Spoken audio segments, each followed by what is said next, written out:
हरे कृष्णा। संजय जी कहते हैं, किंतु आपके और पांडवों के महारथी आप ही के कारण एक दूसरे से युद्ध के लिए आतुर थे। वे आपस में कुटुंबी थे, भाई बंधु थे, परंतु परस्पर स्पर्धा रहने के कारण लड़ रहे थे। एक दूसरे के प्रति अमर्ष में भरकर बड़े बड़े अस्त्रों का प्रहार करते हुए आक्रमण प्रत्याक्रमण करते थे। दुर्योधन ने कुपित होकर उस महासंग्राम में अपने 4 तीखे बाणों द्वारा तुरंत ही धृष्टद्युम्न को बींध दिया। दुर्षण ने 20, चित्रसेन ने 5, दुर्मुख ने 9, दुस्सह ने 7, विवंशति ने 5 और दुशासन ने 3 बाणों से उन सबको बींध डाला। राजेंद्र, तब शत्रुओं को संताप देने वाले धृष्टद्युम्न ने अपने हाथों की फुर्ती दिखाते हुए दुर्योधन आदि में से प्रत्येक को 25-25 बाणों से घायल किया। अभिमन्यु ने समरभूमि में सत्यव्रत और पुरुमित्र को 10-10 बाणों से पीड़ित किया। माता को आनंदित करने वाले माद्री कुमार नकुल और सहदेव ने अपने मामा शल्य को पैने बाणों से घायल किया। ये बहुत अद्भुत सी बात थी। महाराज, तदंतर शल्य ने किए हुए प्रहार का बदला चुकाने की इच्छा रखने वाले रथियों में श्रेष्ठ अपने दोनों भांजों को अनेक बाणों से पीड़ित किया। उनके बाणों से आच्छादित होने पर भी नकुल सहदेव विचलित नहीं हुए। तदंतर महाबली पांडुपुत्र भीमसेन ने दुर्योधन को देखकर झगड़े का अंत कर डालने की इच्छा से गदा उठा ली। गदा उठाए हुए महाबाहु भीमसेन को एक शिखर से युक्त कैलाश पर्वत के समान उपस्थित देख आपके सभी भाई पुत्र भय से भाग गए। तब दुर्योधन ने कुपित होकर मगध देशीय 10,000 हाथियों की वेगवानशाली सेना को युद्ध के लिए प्रेरित किया। उस गज सेना के साथ मागध को आगे करके दुर्योधन ने भीमसेन पर आक्रमण किया। उस गज सेना को आते देख भीमसेन हाथ में गदा लेकर सिंह के समान गर्जना करते हुए रथ से उतर पड़े। लोहे की उस विशाल एवं भारी गदा को लेकर वे मुंह बाए हुए काल के समान उस गज सेना की ओर दौड़े। बलवान महाबाहु भीमसेन वज्रधारी इंद्र के समान गदा से हाथियों का संहार करते हुए सम्रांगण में विचरने लगे। मन और हृदय को कपा देने वाली गरजते हुए भीमसेन की उस भीषण गर्जना से सब हाथी एकत्र होकर भय के मारे निश्चेष्ट एवं अचेत से हो गए। तत्पश्चात द्रौपदी के 5 पुत्र महारथी अभिमन्यु, नकुल, सहदेव तथा द्रुपद पुत्र धृष्टद्युम्न, ये सब लोग भीमसेन के पृष्ठभाग की रक्षा करते हुए हाथियों पर उसी प्रकार दौड़ दौड़ कर बाण वर्षा करने लगे जैसे बादल पर्वतों पर पानी की बूंदें बरसाते हैं। पांडव रथी शुर, शुर्रूप, पीले रंग के भल और तीखे आंजलिक नामक उनके शिरों बाजूबंद भूषित भुजाओं अंकुशों सहित हाथों के गिरने से गिराने लगे और उनके गिरने से ऐसा जान पड़ता था मानो आकाश से ओले और पत्थरों की वर्षा हो रही हो। मस्तक कट जाने पर भी हाथियों की पीठ पर टिके हुए गजारोही योद्धाओं के धड़ पर्वत के शिखरों पर स्थित हुए शिखाहीन वृक्षों के समान दृष्टिगोचर हो रहे थे। हम लोगों ने धृष्टद्युम्न के द्वारा मारे गए बहुत से हाथियों को देखा। महामना द्रुपद कुमार की मार खा खाकर बहुत से हाथी गिरे और गिराए जा रहे थे। इसी समय मगध देशीय भूपाल ने युद्ध स्थल में अभिमन्यु के रथी की और ऐरावत के समान विशाल हाथी को एक को प्रेरित किया। मगध नरेश के उस विशाल गज को आते देख शत्रु वीरों का नाश करने वाले वीर सुभद्रा कुमार ने उसे एक ही बाण से मार डाला। फिर शत्रु नगरी पर विजय पाने वाले अर्जुन पुत्र अभिमन्यु ने मरने पर भी उस हाथी को न छोड़ने वाले मगध राज का मस्तक रजतमय पंख वाले भल के द्वारा काट दिया। उधर पांडुनंदन भीमसेन भी गज सेना में घुसकर पर्वतों को विदीर्ण करने वाले देवेंद्र के समान हाथियों को रौंदते हुए सम्रांगण में विचरने लगे। महाराज, उस युद्ध स्थल में हमने वज्र के मारे हुए पर्वतों की भांति भीमसेन के एक ही प्रहार से दंतार हाथियों को मरते देखा। किन्हीं के दांत टूट गए, किन्हीं की सूंड कट गई, किन्हीं की जांघें टूट गई, किन्हीं की पीठ टूट गई और कितने ही पर्वतों के समान विशालकाय गजराज मारे गए। कुछ चिंघाड़ रहे थे, कुछ कष्ट में करा रहे थे, कुछ युद्ध भूमि से विमुख होकर भागने लगे थे और कुछ भय से व्याकुल होकर मलमूत्र कर रहे थे। इन सबको महाराज मैंने अपनी आंखों से देखा था। भीमसेन के मार्ग में उनके द्वारा मारे गए पर्वतोपम हाथी पड़े दिखाई दिए। राजन, अन्य बहुत से हाथियों को मुंह से फेन फेंकते देखा था। कितने ही विशाल काय हाथी खून उगल रहे थे, उनके कुंभ स्थल फट गए थे, बहुत से व्याकुल होकर इस भूतल पर पर्वतों के समान पड़े थे। भीमसेन का सारा शरीर मेदा और रक्त के लिए हो रहा था। वे वसा और मज्जा से नहा गए थे। हाथ में गदा लिए दंडपाणी यमराज के समान उस युद्ध भूमि में विचर रहे थे। हाथियों के खून से भीगी हुई गदा धारण किए भीमसेन पिनाकधारी भगवान रुद्र के समान घोर एवं भयंकर दिखाई देते थे।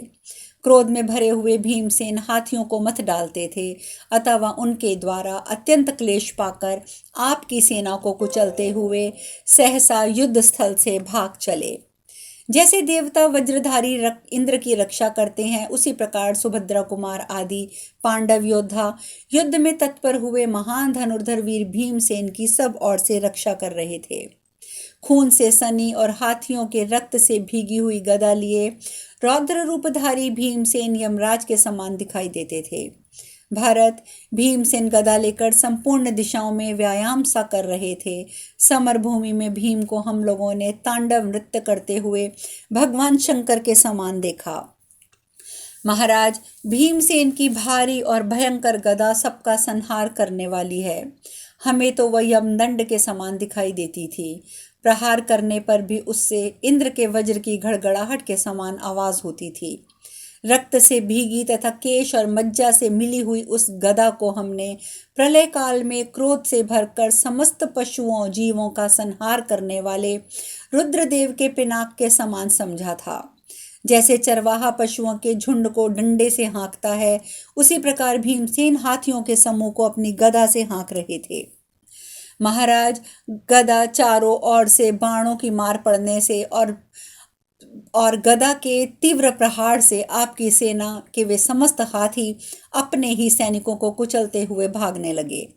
जैसे आंधी बादलों को छिन्न भिन्न करके उड़ा देती है, उसी प्रकार भीमसेन ने उस भयंकर युद्ध में हाथियों की सेना को नष्ट करके शमशान भूमि में त्रिशूलधारी भगवान शंकर के समान स्वयं को खड़ा किया।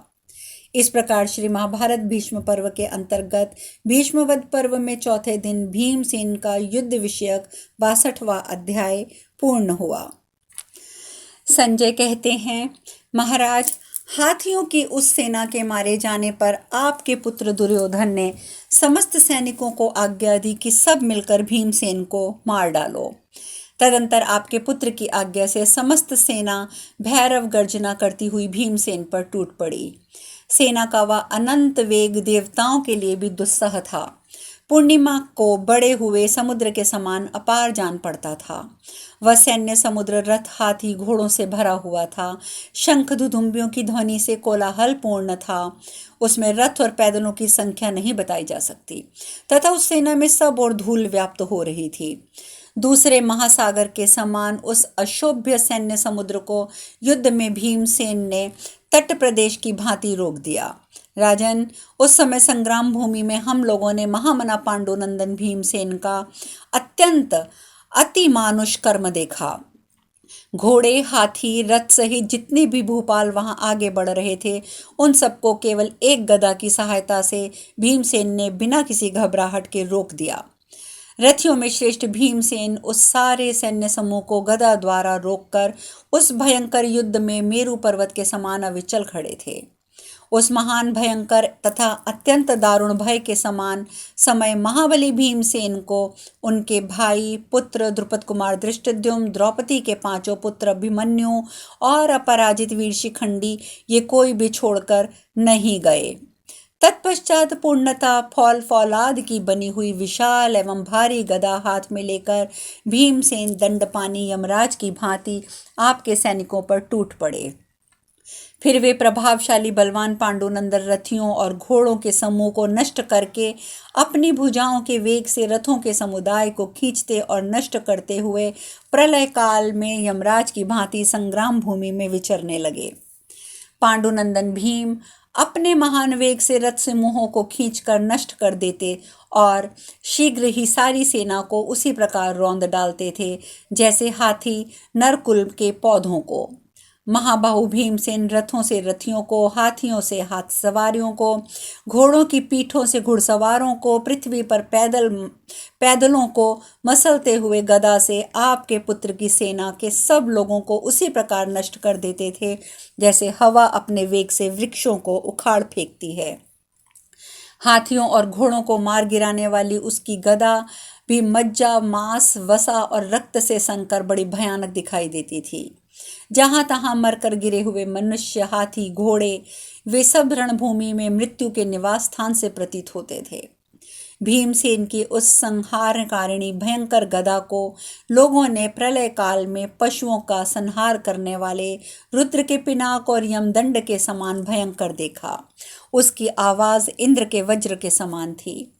अपनी गदा को घुमाते हुए महामना कुंती कुमार भीमसेन का रूप युगांत काल के महाराज के समान अत्यंत भयंकर दिखाई देता था। उस विशाल सेना को बारंबार भगाने वाले भीमसेन को मौत के समान सामने आते देख समस्त योद्धाओं का मन उदास हो जाता था। भीमसेन गदा उठाकर जिस जिस ओर देखते उधर उधर से सारी सेनाओं में दरार पड़ जाती थी, अर्थात वहां के सैनिक भागकर खालिस्तान कर देते थे। अपने बल से सेना को विदीर्ण करने वाले भीमसेन संपूर्ण सैनिकों को अपना ग्रास बनाने के लिए मुंह बाए हुए काल के समान जान पड़ते थे। उस समय बड़ी भारी गदा उठाए उस भयंकर पराक्रमी भीमसेन को देखकर भीष्म जी सहसा वहां जा पहुंचे। वे सूर्य के समान तेजस्वी और पहियों के गंभीर घोष से युक्त विशाल रथ पर आरूढ़ हो बरसते हुए मेघ के समान बाणों की वर्षा से सबको आच्छादित करते हुए वहां आए थे। मुंह फैलाए हुए यमराज के समान भीष्म जी को आते देख महाबाहु भीमसेन अमर्ष में भर के उनका सामना करने के लिए आगे बढ़े। उस समय शिनिवंश के प्रमुख वीर सत्यप्रतिज्ञ सात्यकी अपने सुदृढ़ धनुष से शत्रुओं का संहार करते और आपके पुत्र सेना को कपाते हुए पितामह भीष्म पर चढ़ आए। चांदी के समान श्वेत घोड़ों द्वारा जाते और सुंदर पंखयुक्त तीखे बाणों की वर्षा करते हुए सात्यकी को उस समय आपके समस्त सैनिक गण रोक ना सके। केवल अम्बलुष नामक राक्षस ने उस समय उन्हें 10 बाणों से घायल किया। तब शिनी के पौत्र ने भी उस राक्षस को 4 बाणों से बींद डाला और बदला चुकाया और रथ के द्वारा भीष्म पर धावा किया। विष्णुवंश के श्रेष्ठ पुरुष सात्यकी आकर शत्रुओं के बीच में विचर रहे हैं और युद्ध स्थल में कौरव सेना के मुख्य वीरों को भगाते हुए बारंबार गर्जना कर रहे हैं। ये सुनकर आपके योद्धा उन पर उसी प्रकार बाणों की वर्षा करने लगे जैसे मेघ पर्वत जल की धाराएं गिराते हैं। इतने पर भी वे दोपहर के तपते हुए सूर्य की भांति उन्हें रोक ना सके। राजन, उस समय वहां सोमदत्त पुत्र भूरिश्रवा को छोड़कर दूसरा कोई ऐसा योद्धा नहीं था जो विषादग्रस्त ना हुआ हो।